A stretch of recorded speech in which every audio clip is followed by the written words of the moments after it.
OKC quietly, or maybe loudly now, playing some really good basketball in the NBA. They've now won 12 of their last 13 games on the road.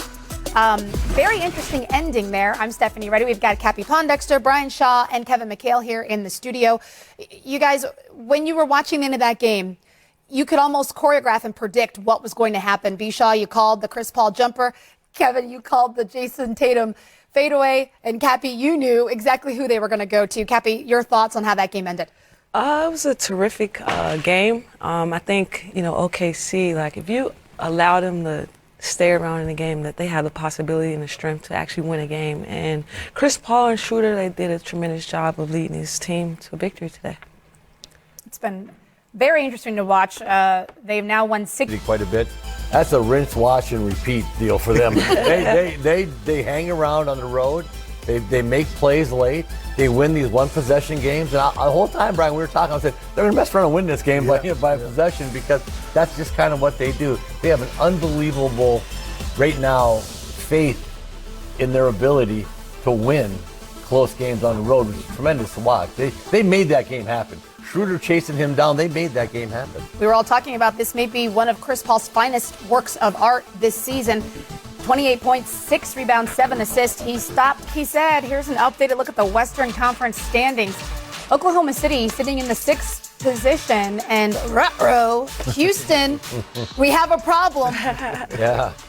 Things can change. We still have several games left as we watch this thing pan out. And we're going to take a look at how clutch the Thunder have been. John Schumann tweeted this. Thunder are now 24-5 in games that were within 5 in the last 5 minutes since Thanksgiving. So this is not a new thing. This has been consistent. I think Billy Donovan needs to get a shout out here, because he has certainly strung together a series of games that have illustrated how he can orchestrate a strategy and help his players implement it. Cappy, how important has their play been? It's been very important. I think they're playoff ready, and honestly, I think they can really get into that 5th spot if Houston doesn't step up. So it's going to be really exciting going down the stretch. Last 5 minutes of the game, you got to get extra possessions, which you saw Oklahoma City did. You don't turn the ball over, which you saw Oklahoma didn't turn it over.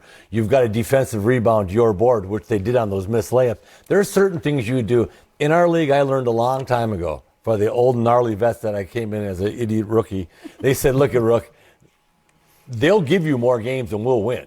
We will not give any games away. We never made mistakes late. We took care of the ball. We took care of our business. And the other team used to puke up games left and right, and I'd be shocked. They'd be up, we'd be down 5 with 2 minutes to go. We went by 4. I'd be like, dang, how did this ever happen? But all those old guys I play with, a lot of Hall of Fame guys too. They were old, but they were good. Of course. But you didn't lose games, and you didn't beat yourself. Right, the Celtics tonight, when they look at this film, they beat themselves. Kemba Walker dribbling away from his basket with his back turned. Missed layups. Who doesn't block out Chris Paul? How the hell did he get into that thing? But they did all this stuff.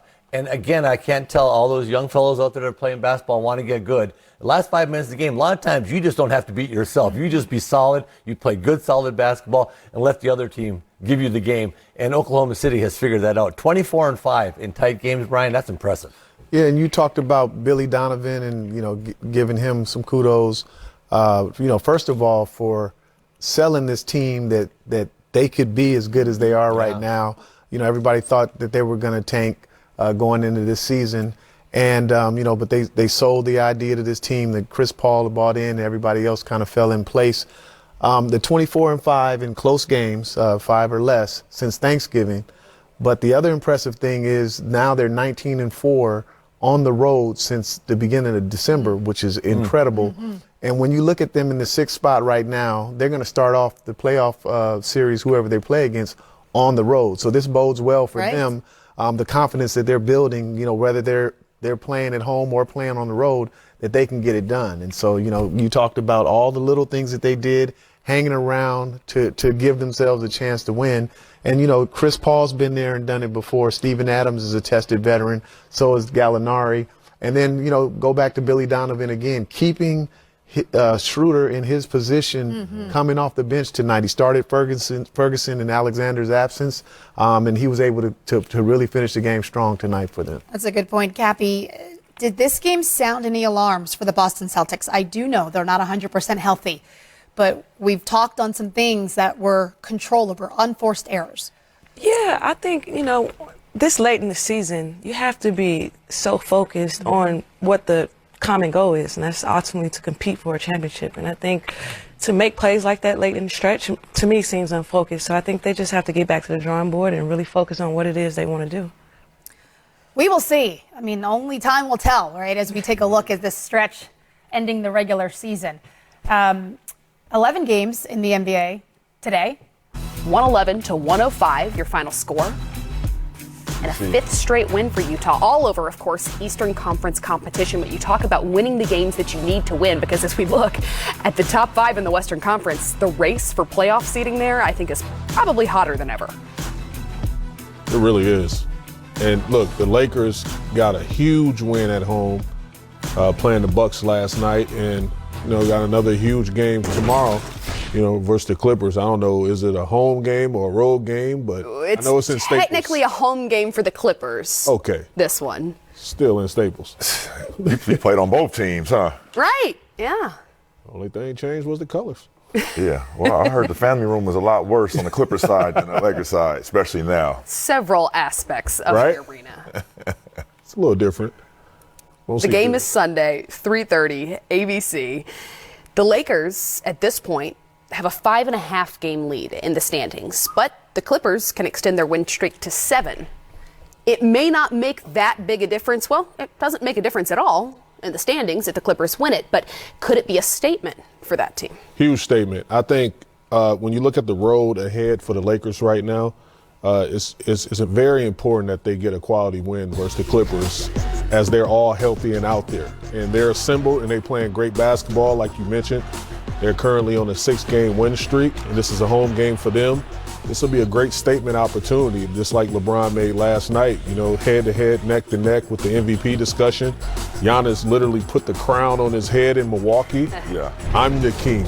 And LeBron came out and put on what we call a demonstration. Yeah. Yes. You could definitely see that. Bron had that date marked on his calendar to get his get back. But I don't think these two teams, I don't think the championship or what they're looking for is won in the regular season. Mm-hmm. It actually could be fool's gold if you actually win this game tomorrow and kind of become complacent when it is time for playoffs, because you're still holding on to that one win or those 2 wins that were only regular season wins. So other than getting home court advantage, what is home court advantage in LA? I mean, other than the right. I mean, yeah, other than the your court locker changing room colors, situation isn't changing regardless. Other than them hiding the banners, the championship banners, I mean, it's pretty much a home game. So I don't think home court really takes Great point. Great point, but I'll tell you this. The runs that we've been on, I'll tell you this. You do not want to go into the playoffs without having not beaten a team not once. You gonna tell me I went Oprah Winfrey against all these teams that we played against? I just straight donut. Yes. Well, that feel me? Well, that happened with us in Washington when we played Toronto in 14, and actually it was 2015. Yeah, 15. Paul Pierce went to the 4 position. But listen, they swept us during the regular season, but we swept them in the playoffs. So that was the only time, to your point, that I saw that, because we thought we lost the series coming in already, because we lost 4 games to the Raptors. But on the flip side of that, we actually swept them. The experience was different for y'all in that 2015. Nobody's sweeping the Clippers. When you look at that talent pool, I think it was different because y'all had a veteran advantage over those guys, and y'all made the adjustment. Paul Pierce at the 4 position, that leadership, y'all had the edge over them. I think what I'm trying to say is it could also scare you if you haven't beat a team yet. You're like, we got to come. You need to beat them once. Yeah, exactly. But once we got them once in that game 1 on the road, we start gaining confidence. Yeah. And then we start seeing them starting to unfold. So I don't think, and you heard Kawhi say at the beginning of the season that this series is not going to be won in the regular season. This is something that's going to be battled out. And when the smoke clears, it's going to be in the playoffs on who's actually the better team. Well, so you see this as simply about bragging rights, perhaps, but not indicative of playoff success?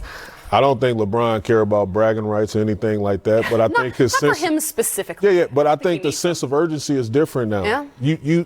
you still have to look up. If you're the number one team in the Western Conference and you have that, you're the number one team in the Western Conference and you haven't beaten the Clippers, that's going to be hovering with you or being in the back of your head from a mental standpoint going into the playoffs if you have to match up with that team. Well, when we come back, we're going to talk elsewhere